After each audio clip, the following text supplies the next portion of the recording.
হ্যাঁ দিতে হবে, গণভোটে না দেওয়ার কোনো প্রশ্ন আসে না। আমি অবশ্যই হ্যাঁতে ভোট দিব। হাটাকে আমরা কেন জয়যুক্ত করব সেটা নিয়ে আমাদের একটু প্রচারণা করা উচিত। আগামী 12ই ফেব্রুয়ারি অনুষ্ঠিত হতে যাচ্ছে ত্রয়োদশ জাতীয় সংসদ নির্বাচন।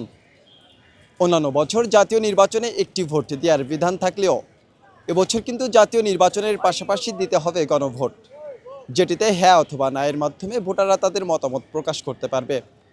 দর্শক, জুলাই জাতীয় সনদ বাস্তবায়নের লক্ষ্যে গণভোট নিয়ে সাধারণ মানুষ কি বলছে, চলুন জেনে আসা যাক আজকের প্রতিবেদনে। আমি অবশ্যই হ্যাঁতে ভোট দিব। নতুন বাংলাদেশ গড়ার জন্য হ্যাঁ ভোটের কোনো বিকল্প নাই। বাংলাদেশে যে আগের যে রাজনৈতিক সংস্কৃতি ছিল তার থেকে আমরা যদি মুক্তি পেতে চাই তাহলে গণভোটে হ্যাঁ দিতে হবে, গণভোটে না দেওয়ার কোনো প্রশ্ন আসে না।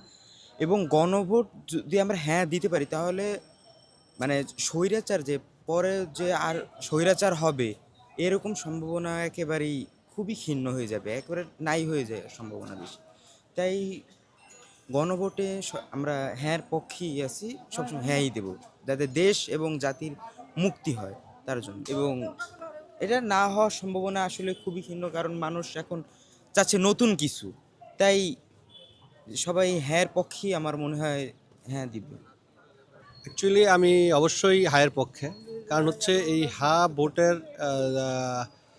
অনেকগুলি ক্লজ রয়েছে যেগুলি হচ্ছে আমাদের দীর্ঘস্থায়ী বাংলাদেশ, আমরা বলি যে আমাদের বাংলাদেশের স্বকীয়তা, এটা অবশ্যই আমাদের ভোটে জয়যুক্ত করা উচিত। কারণ ভোটে আমরা ভোট দিলে শুধু জুলাই অভ্যুত্থান না, জুলাই অভ্যুত্থানের পরবর্তী যে বাংলাদেশ নিয়ে আমরা চিন্তা ভাবনা করতেছি, বাংলাদেশকে আমরা দীর্ঘস্থায়ী যে সরকার গঠনের যে কাঠামোগুলি, কমিশন, সব কিছু মিলিয়ে অবশ্যই ভোটে পক্ষে আমি। কারণ ভোট জয়যুক্ত হলে বাংলাদেশের যে স্বৈরাচার, পরবর্তী স্বৈরাচার না মানে আর হওয়ার সম্ভাবনা খুব কমে যাবে। তারপরে আইন বিচার পাশাপাশি আমাদের যে আন্দোলন বলেন, প্রত্যেকটার একটা প্রক্রিয়াধীন একটা গঠনমূলক একটা প্রক্রিয়া চলে আসবে। অতএব আমি চাই, আমি বাংলাদেশের জনগণকে আহ্বান করব যে আমরা সবাই মিলে হাকে জয়যুক্ত করি এবং হায়ের পক্ষে থেকে আমাদের জুলাইয়ের অভ্যুত্থানের পরবর্তী বাংলাদেশ নিয়ে একটা নতুন স্বপ্ন জালবুনি। বেসিক্যালি এখন আমরা যে হাটাকে আমরা কেন জয়যুক্ত করব সেটা নিয়ে আমাদের একটু প্রচারণা করা উচিত।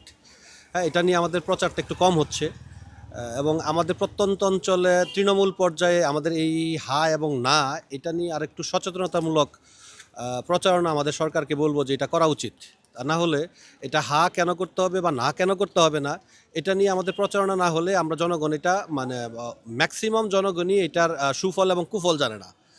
যখন এটা সুফল এবং কুফল জানতে পারবে অবশ্যই আমি বলবো যে হায়ের পক্ষে ভোট দিবে। তা না হলে পরবর্তীতে আমরা বলি যে স্বৈরাচারকে এই দেশ থেকে বিতাড়িত করেছি, বাট পরবর্তীতে আবার যে স্বৈরাচার তৈরি হবে না তার কোনো গ্যারান্টি নাই। যদি আমরা হাকে জয়যুক্ত করি তাহলে আমাদের এই সংসদীয় আইন, বিচার বিভাগ বা অন্যান্য যে দিকগুলি আছে এগুলি পরিবর্তন আসবে এবং সেটা একটা শক্ত ভিত্তি তৈরি হবে। এবং এবং না দুইটা নিয়ে আমাদের গণসচেতনামূলক প্রচারণা করা উচিত এবং জনগণকে সচেতন করা উচিত।